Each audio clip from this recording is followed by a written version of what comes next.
जी students, अस्सलाम वालेकुम। The topic is multiplication of a fraction by a fraction. कि किसी एक फ्रैक्शन को मल्टीप्लाई करना है आपने किसी दूसरे फ्रैक्शन के साथ।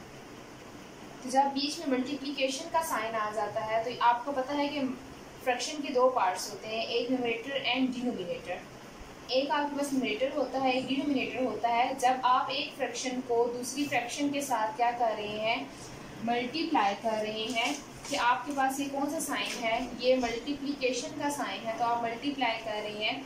तो इसमें क्या होगा कि न्यूमरेटर जो है वो न्यूमरेटर के साथ मल्टीप्लाई होगा एंड डिनोमिनेटर किससे होगा, डिनोमिनेटर के साथ। जब आपके पास न्यूमरेटर के साथ मल्टीप्लाई होगा तो 3 1 ज़ा 3 हो जाएगा और 2 4 ज़ा 8।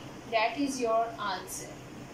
और स्टूडेंट्स, वन मोर थिंग कि अगर आपके पास एक ऐसी वैल्यू हो जहाँ पे क्रॉस मल्टीप्लिकेशन हो रही हो, तो आपने सेम नंबर के साथ मल्टीप्लाई करना है, कटिंग करनी है। किस तरीके से कि आपके पास या तो कटिंग जो है सेम टेबल के साथ क्रॉस में होगी या फिर ऊपर नीचे होगी। आमने सामने कटिंग नहीं होती। आमने सामने आपने जस्ट मल्टीप्लाई करके डायरेक्ट आंसर लिखना है। आंसर लिखने के बाद अगर आपके पास एक टेबल पे दोनों डिजिट्स हो रहे हैं, कटिंग हो रही है, सेम टेबल पे जा रहे हैं, तो आप इनको कट करके आप लोग आंसर लिख सकते हैं। आप ऐसा नहीं कर सकते कि 3 1 ज़ा 3 या 8 1 ज़ा 8 या 2 4 ज़ा 8। नो, आपने सेम टेबल के साथ ही आपने इनको कटिंग करनी है।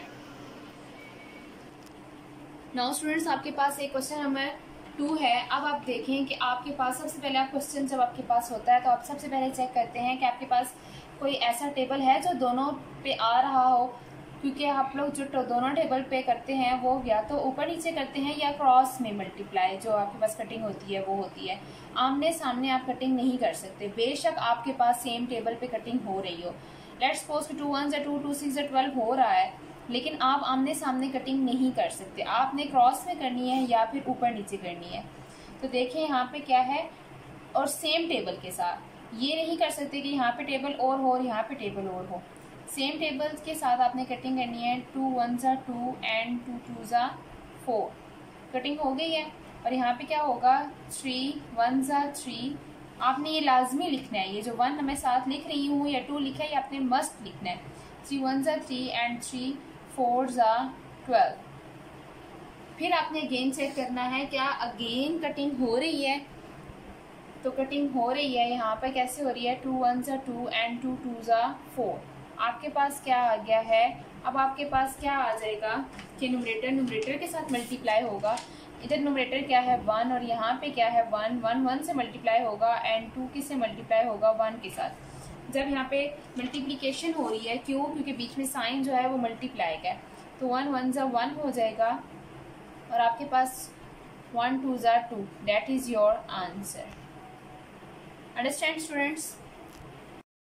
ये स्टूडेंट्स, आपके पास नेक्स्ट टॉपिक क्या है, division of a fraction by a fraction.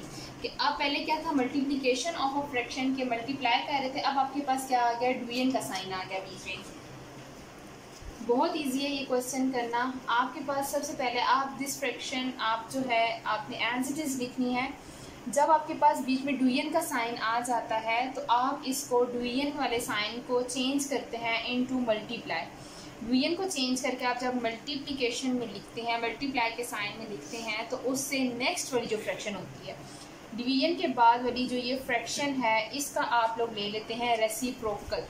क्या ले लेते हैं, रेसिप्रोकल। मैं यहाँ पे लिख रही हूँ,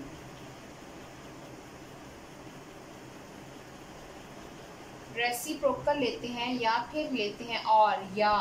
इसका क्या मतलब है, या क्या होता है, इन्वर्टिंग। इन्वर्टिंग किसकी करते हैं आप, मैं बताती हूँ। स्टूडेंट्स, आपको पता है कि फ्रैक्शन का ये वाला पार्ट क्या होता है, न्यूमरेटर होता है, और ये क्या होता है, डिनोमिनेटर। और जब रेसिप्रोकल लेते हैं, जब डिवीजन को मल्टीप्लिकेशन में चेंज करते हैं, तो आपके पास जो न्यूमरेटर होता है वो डिनोमिनेटर बन जाता है और जो डिनोमिनेटर होता है वो न्यूमरेटर बन जाता है। कैसे, वो ऐसे कि आपके पास क्या होगा, जो डिनोमिनेटर है वो न्यूमरेटर में हम लोग लिख देंगे और जो न्यूमरेटर है वो किस में लिख देंगे, डिनोमिनेटर में। आपके पास ये क्या हुआ है, ये आपने रेसिप्रोकल लिया है या आपने इन्वर्टिंग किया या इन्वर्ट किया आपने न्यूमरेटर को डिनोमिनेटर में और डिनोमिनेटर को न्यूमरेटर में। आप देखेंगे आपके पास क्वेश्चन वही वाला बन गया है कि division of a fraction by a fraction, same as it is हो गया। तो जब आपके पास एज इट इज़ हो गया तो आपके पास क्या होगा, अब आपने क्या करना है कि न्यूमरेटर को न्यूमरेटर के साथ मल्टीप्लाई करना है और डिनोमिनेटर को डिनोमिनेटर के साथ। जब आप लोग ये देखते हैं कि आपने करना है, अब आपने सबसे पहले क्या देखना होता है कि कटिंग हो रही है यहाँ पर, तो कटिंग हो रही है स्टूडेंट्स, जी हो रही है। 2 1, ये देखिए स्टूडेंट्स कटिंग हो गई है 2 के टेबल से सेम, 2 1 सा 2 एंड 2 1 सा 2।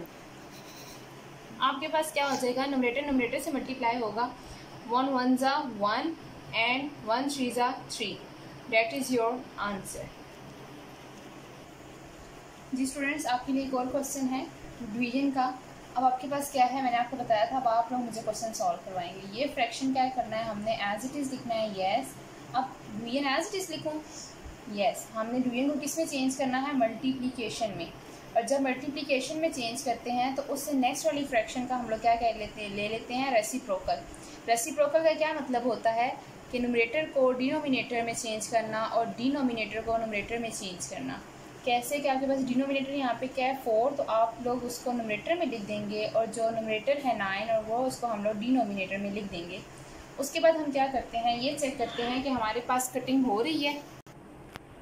स्टूडेंट्स, आपने पहले ये देखना है कि आपकी कटिंग हो रही है। अब देखें कि सेम टेबल से कटिंग करनी है, तो आपके पास क्या होगा, 2 6 12 एंड 2 2 4। अब आपने क्या करना है, यहाँ पे भी चेक करना है कि आपके पास कटिंग हो रही है। तो यहाँ पे क्या है, 2 3 बल्कि 3 के टेबल से करनी है, 3 2 6 एंड 3 3 9। अब आपने ये चेक करना है कि अगेन कटिंग हो रही है आपकी सेम टेबल के साथ। तो यहाँ पे हो रही है कि 2 3 6 एंड 2 1 2। अब आपके पास क्या हो जाता है कि अब आपने चेक करना है कि आपके पास कटिंग हो रही है।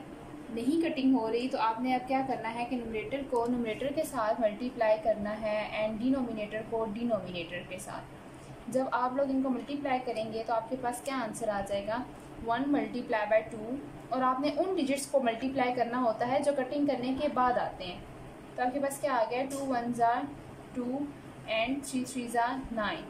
जब आपके पास आंसर लिखा जाता है, आपने उस आंसर को भी चेक करना होता है कि क्या सेम टेबल के साथ कट हो रहे हैं ये। अगर नहीं हो रहे तो फिर वही आपका क्या हो जाता है, आंसर। जी तो स्टूडेंट्स, आपके पास जो आपका HA है वो है क्वेश्चन नंबर 11 12 एंड 13।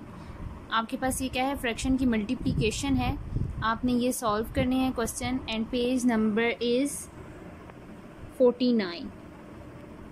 और इसके ऊपर जो क्वेश्चन है क्वेश्चन नंबर 16, ये भी आपका होम असाइनमेंट है और ये आपने बिल्कुल इसी तरीके से एज इट इज़ करना है जो आपको वीडियो बताई गई है। और स्टूडेंट्स, ये आपके पास क्या है, डिवीजन ऑफ अ फ्रैक्शन। अब आपने डिवीजन फाइंड करनी है बिल्कुल एज इट इज़, ऐसे ही बिल्कुल कि जैसे कि आपने वीडियो में देखा है।